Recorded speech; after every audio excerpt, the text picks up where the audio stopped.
So you get back home and you go back to your ex? Yeah, I did go back to my ex. It wasn't satisfactory, so I didn't really feel the need to go back. It wasn't satisfactory? No, Your Honor. I'm gonna leave that alone. No. But no. You thought you was weaving a web of wives, but you got a web of lies. But part of this mess, got to understand as a 40-year-old man, you made. I learn new things every day in this courtroom. So, Mr. Carmen, you got yourself a boom boom room during the separation? That's correct.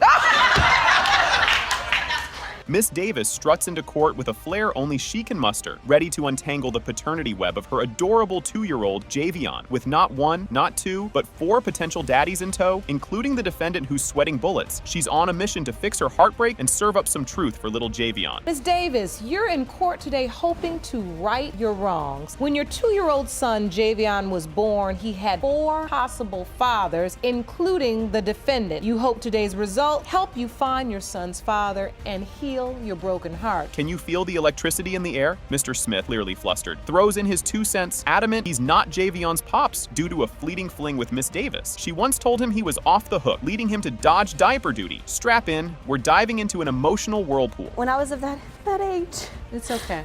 Take your time. And it just means everything to me for my son to know who his father is. I mean, my son's my world. I would do anything for that little boy. All right.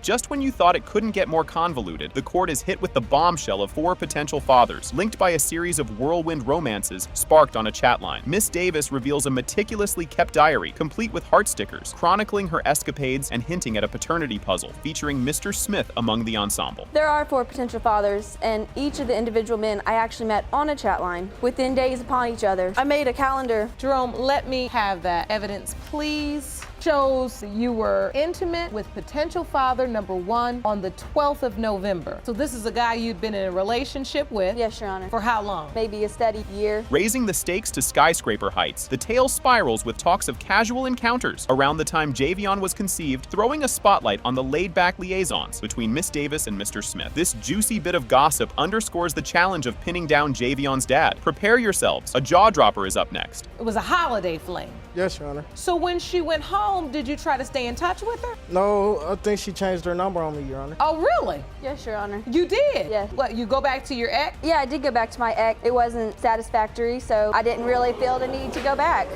It wasn't satisfactory? No, Your Honor. I'm gonna leave that alone. Bet you didn't see this curveball. In a plot twist fit for a telenovela, the court gasps as Miss Davis recalls the enigmatic one-night wonder potential father. Number 4, whose name escapes her. This revelation adds layers to the already thick plot. But wait, there's more drama to unfold. Having this experience that you voluntarily participated in, you're not feeling too good about yourself. No, I mean, I know I made mistakes, Your Honor, but I don't consider my son a mistake. And that's a good thing.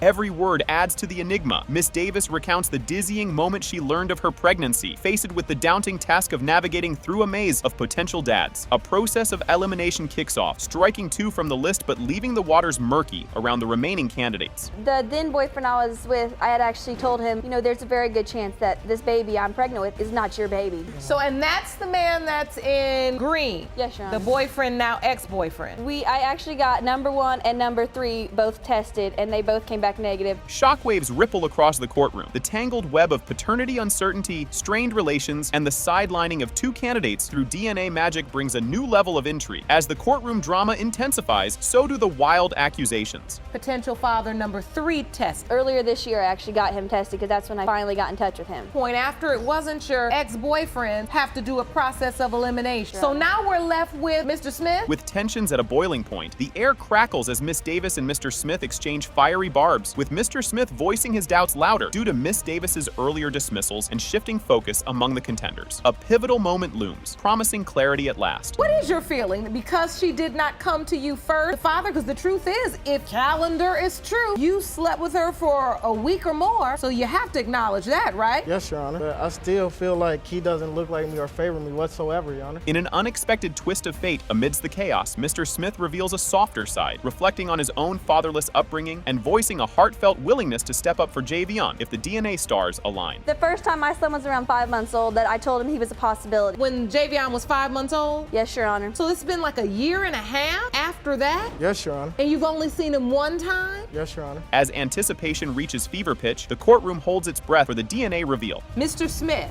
you are not Javion's father. It shouldn't be no shame in your game right now. This is about the truth. Are there more? No, Your Honor. So without a shadow of a doubt, knowing what we know now, potential father number 4 would have to be Javion's father. Yes, Your Honor. But you don't know his name. No, Your Honor.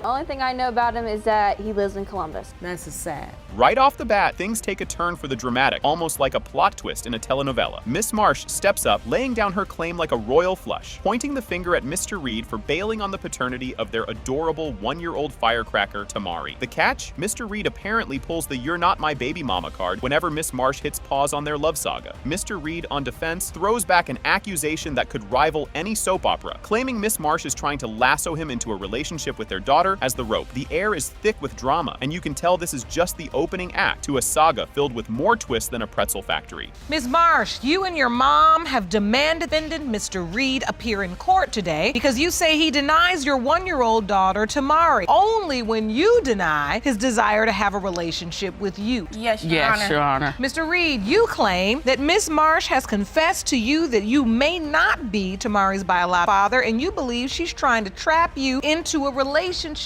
with her. Yes, Your Honor. So, Ms. Marsh, are you using baby Tamari to trap Mr. Reed? Me and him are not going to be in a relationship. I've moved on since Mr. Reed. I just want him to take care of Tamari. Just when you're ready to call it, thinking you've seen every possible twist, Miss Marsh brings the feels. Pouring out her heart over the pain and sense of betrayal Mr. Reed's wild antics have sown, she paints a vivid picture of a love story gone rogue, with Mr. Reed casting a wide net of confusion, roping in not just her, but other women, and, unbelievably, his own mother into this soap opera. And just when you're reaching for the tissues, you realize this roller coaster is only halfway up its first climb. Like, I've been knowing him since I was 18, and this really hurt. And then he want to go travel state to state to have different babies and find another wife, and he get these women involved. And they write me, they tell me what he tells them. Like, he got everybody thinking something different. What happened when you found out you were pregnant? So I found out I was pregnant. I called Mr. Reed because I felt sick. So we went to the store, got a whole bunch of pregnancy tests. Then we went to the pregnancy center. We got an ultrasound. And then later on, he had left to go consult a girl in California that was having a miscarriage. Buckle up, because the intensity cranks up a notch as we dive into the mystery novel that is Tamari's paternity. Miss Marsh, in a plot twist worthy of a detective novel, reveals she's played the "Who's Your Daddy" card with not one, but 2 potential fathers, based on a whirlwind of dates and a conception calculator that would make Sherlock Holmes proud. The court turns into a live episode of Maury as they try to pin down the conception date, which Miss Marsh swears aligns with her rendezvous with Mr. Reed. And just when you're sure you've seen it all, the plot twists again, leaving you dizzy as the DNA results kick in. Mr. Reed, you are not the father. Well, It can define you or it can refine you. You got 2 choices. and I apologize. She says she apologizes. I heard her. And so can you just say, and now what's that about? I heard her. I'm cool. I won't address that because the truth is, Mr. Reed, I believe no matter what I say, you're gonna leave out here on a soapbox like somebody did you wrong. No, But no. You thought you was weaving a web of wives, but you got a web of lies. What part of this mess got to understand as a 40-year-old man you made? Can you even handle the drama unfolding? Mr. Carmen, in a plot twist worthy of a daytime soap opera, struts into court to tackle the paternity saga of his 4-year-old daughter, Rone Zaya. He's armed with receipts and ready to drop the marriage mick if the DNA results scream, "You are not the father." He's convinced there's another dude out there who's the real Biodot. The stakes? Sky high. Their marriage is teetering on the edge, folks. Grab your popcorn because this is just the appetizer. And you open your case today in hopes of saving your 18-year marriage. You testify your husband denies he fathered your 4-year-old daughter, Ronasia, but you plan on proving paternity today. Mr. Carmen, you say when the DNA results reveal that you are not Ronasia's father, your marriage is over.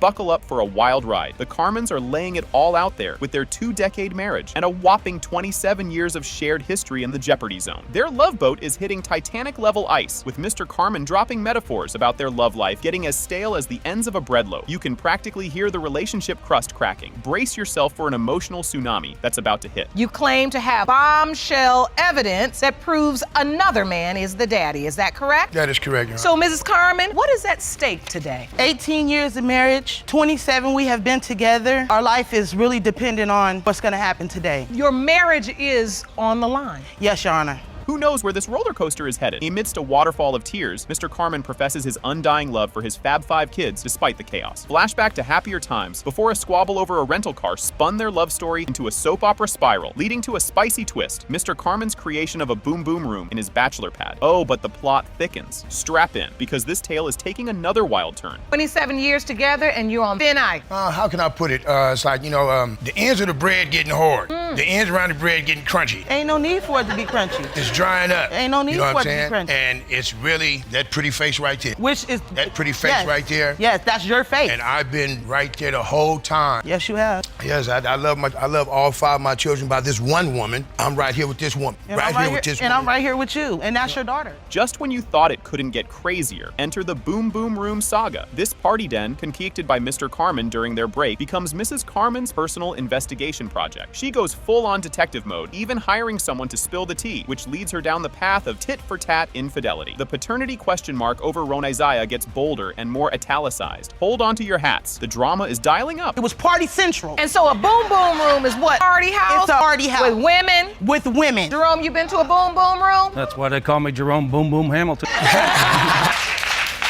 I learn new things every day in this courtroom. So, Mr. Carmen, you got yourself a boom boom room during the separation? That is correct.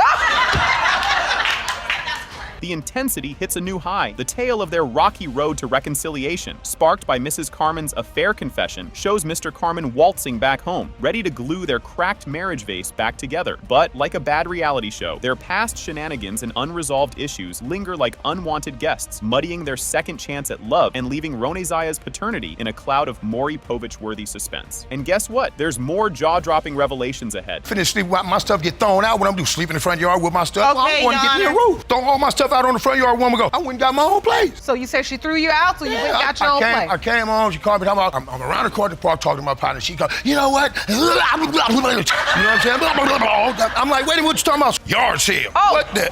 So you put his stuff out and you had a yard sale, Miss Carmen? I did, Your Honor. The tension is through the roof. Mrs. Carmen's grilled about her "it's complicated" status with the mystery man, which she denies, except for that pesky man trying to slide into her DMs. The paternity plot thickens to pea soup consistency, peaking when Mrs. Carmen drops the bombshell that she's wielded the other daddy card in fights like a wild card in Uno. This confession digs into the deep-seated chaos and trust issues stirring between them. Brace yourselves, the game is about to change. Were you still having sexual relationship this other man after you all decided to work on your marriage? No. Were you in contact with this man? Yes.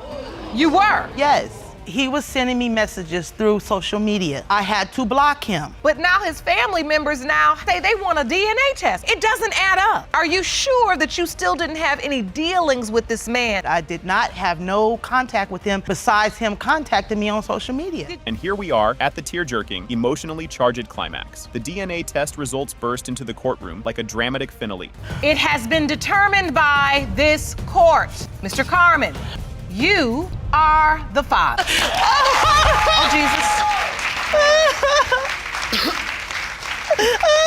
Ms. Jackson throws down the gauntlet, calling out Mr. Figures as the ultimate charmer turned vanishing act, who supposedly left her solo with a kiddo and then pulled a Houdini for 2 whole decades. Now she's on a mission to pin down his paternity like a detective on a soap opera. This juicy tidbit is just the appetizer in what promises to be a buffet of drama and emotional roller coasters. And trust me, you'll want to stick around because this drama train is just leaving the station. Ms. Jackson, you say Mr. Figures was a smooth-talking Casanova who swept you off your feet and out of your clothes and then left you with a baby. Yes, Your Honor. You claim Mr. Figures disappeared 20 years ago, and now you want to prove that he is definitely your son, Daniil's biological father. Yes, Your Honor. Mr. Figures, you admit to being a former ladies' man, but you say there's no way you fathered Ms. Jackson's child. Is that correct? Yes, Your Honor. And boom goes the dynamite. Mr. Figures steps into the spotlight with a tale that flips the script, tossing in another character, Mustafa, into our soap opera. It's like he's saying, hold up, maybe Ms. Jackson's Jackson's love life was more crowded than a Black Friday sale. This bombshell not only spices up the paternity plot, but also serves up a side of doubt and scandal. Keep your popcorn close, because this story is about to do a backflip. We used to have these little things that was called a green grass. We could go out, pick a spot, and get to know each other, per se. That's what we did one night. At that time, when you're younger, sometimes people change their names and have these, call yourself little nicknames or whatever, right? So at that time, that was me. See, she remembered. So I had another friend also. His name was Mustafa. Just when you thought it couldn't get any crazier, Mr. Figures drops a truth bomb about a mix-up in the boudoir that's as tangled as headphones in your pocket. This confession hints at a plot thicker than a bowl of oatmeal, casting shadows of doubt on Ms. Jackson's testimony. What's coming next is so wild, you'll need to see it to believe it. She calls my name twice. Third time, she called his name. Oh! Now, I admit I didn't stop because we was in the middle of handling it. But, So lying. really? And to this day, she'll say she doesn't remember that. Do you remember that part? No. You're not ready for this. Daniel chimes in with a zen-like indifference towards the daddy drama, showcasing the real emotional wreckage left behind. This moment isn't just about family feuds. It's a poignant snapshot of the fallout affecting the next generation. And guess what? The emotional stakes are about to go through the roof. The only reason I'm here is because I want him to find out.